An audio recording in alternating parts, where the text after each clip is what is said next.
Welcome to Just Relationships, the show that offers you concrete ways to make your relationships better. Whether it's your boss, your spouse, your children, or your friends, the quality of your relationships in life directly affects how you feel about yourself and the success you achieve. Your host, Dr. Duffy Spencer, a psychotherapist, telecoach, author, and seminar leader, will interview top experts to help you learn to manage this essential part of your life. And now, here's your host, Dr. Duffy Spencer. Greetings to you. Well, we're looking at part 2 of a topic that is unpleasant but necessary to explore, to investigate, to expose. And that is workplace aggression and bullying and mobbing. So I'm very pleased to have back Dr. Maureen Duffy, author of the book, Overcoming Mobbing, a recovery guide for workplace aggression and bullying. And you are co-authoring this book with Dr. Len Sperry. I want to make note of that, Dr. Maureen Duffy. And so welcome back. Thank you, Dr. Duffy. And we do have the enjoyable part of calling each other the exact same name. It is really funny because Dr. Duffy Spencer, but yet I prefer Dr. Duffy to Dr. Spencer, and here you are, Dr. Maureen Duffy, who is Dr. Duffy, and we have to meet in person sometime. I'm sure we will. I know you do a lot of conferences where you keynote conferences, and you're in the field. We're in the same field.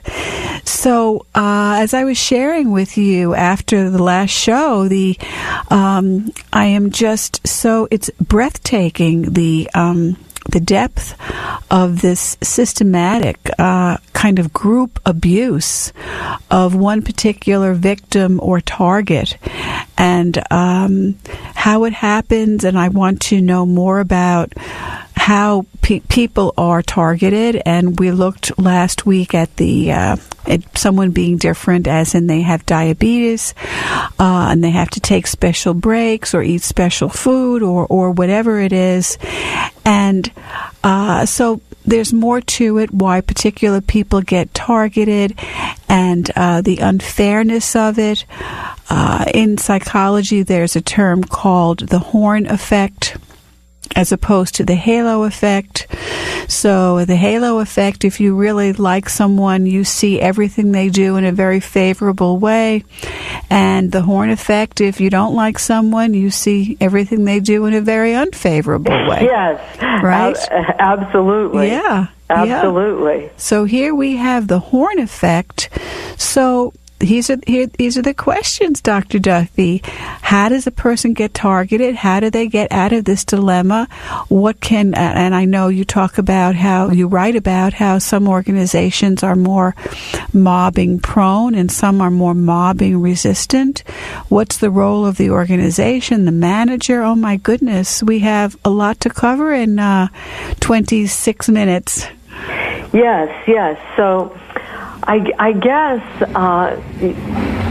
when I think about where we left off last week, we talked about how workplace abuse can get set up and how it escalates, and how in the case of mobbing, getting rid of the person who's targeted is the ultimate goal, either through creating enough havoc that the person is so miserable he or she walks out on their own, or a case is made and they are fired. So either way, that's the goal, to get rid of them from, if not the entire organization, at least a part of it. And as we talked before last time about what happens in the whole series of negative acts that kind of get going and get driven by more people kind of ganging up and piling on over a period of time. So it's protracted. And when we have stats on the low end that say around 27% of folks at some point in their lives have experienced bullying.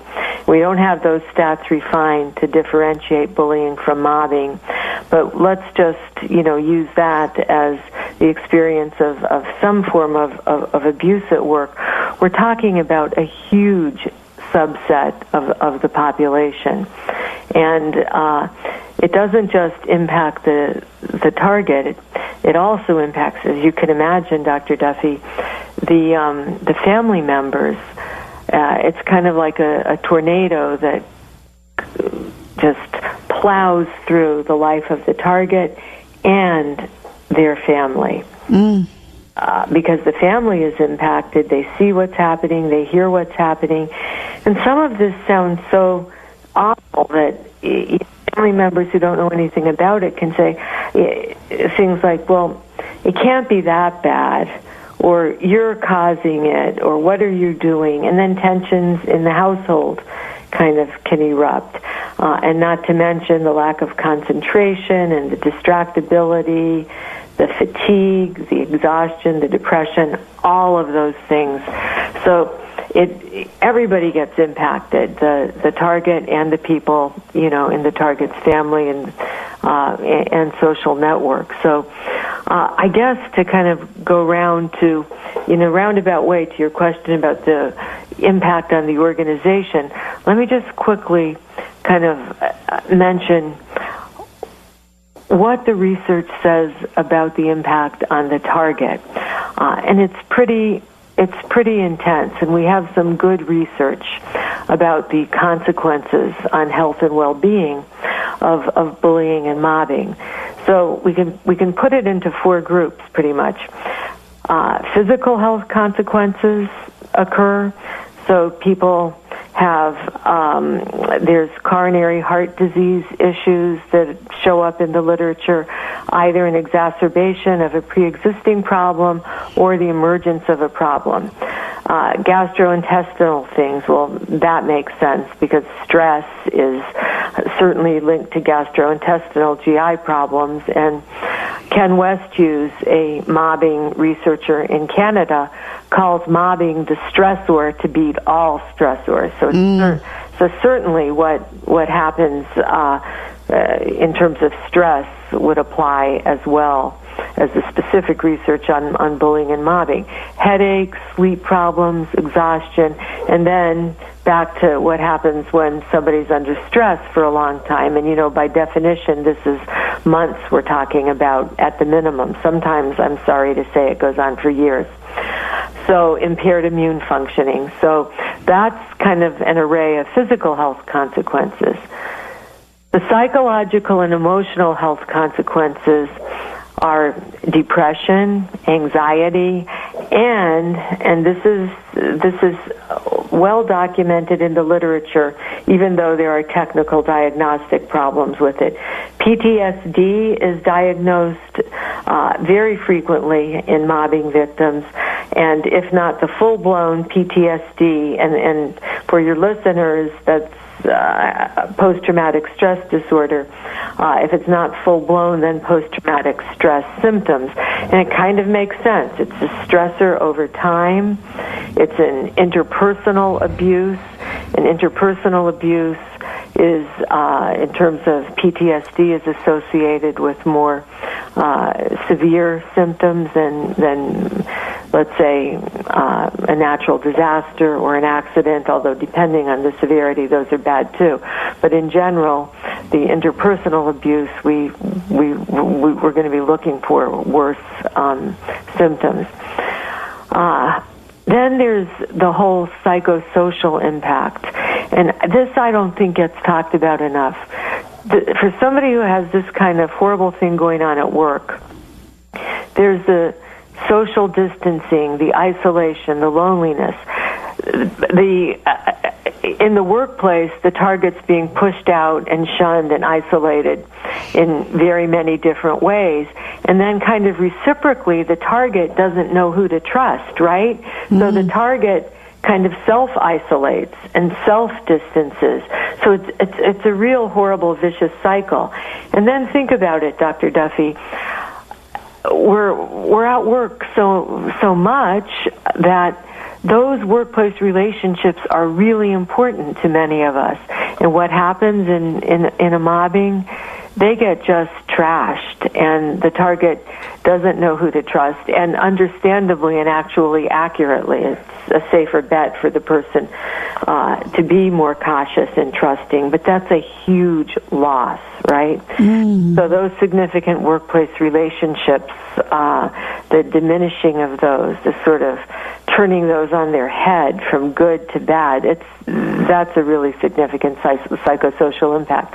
Then I mentioned it in terms of trust in others, loss of trust in others, suspicion, not knowing who to trust, but that gets generalized to what we call, belief in the world as a fair and just place. It's much easier for us to adapt in the world and do good things when we think, that the world is reasonably fair.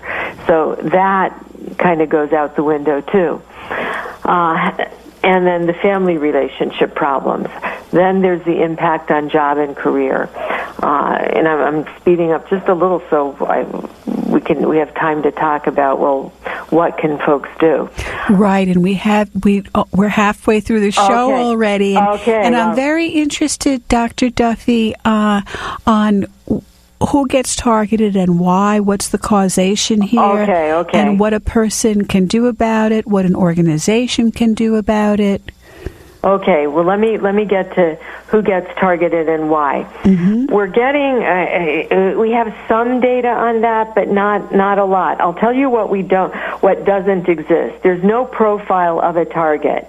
It's not somebody who's weak and timid or somebody who's aggressive. That's been looked at, but to date, there's no profile. It can be all of the above. Does that make sense? Yes. Okay, so in other words, what does that mean? It means any of us, potentially. However, we do have some data on who might be a target or more likely to be, and it's kind of what you got to last week, Dr. Duffy, when you said somehow the person is different. Well, that's a concept to stay close to.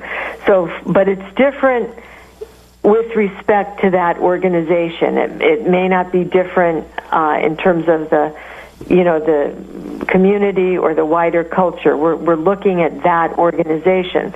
So, people who speak out, people who ask questions, people who come up with better ways to do things and decide it's okay to say that.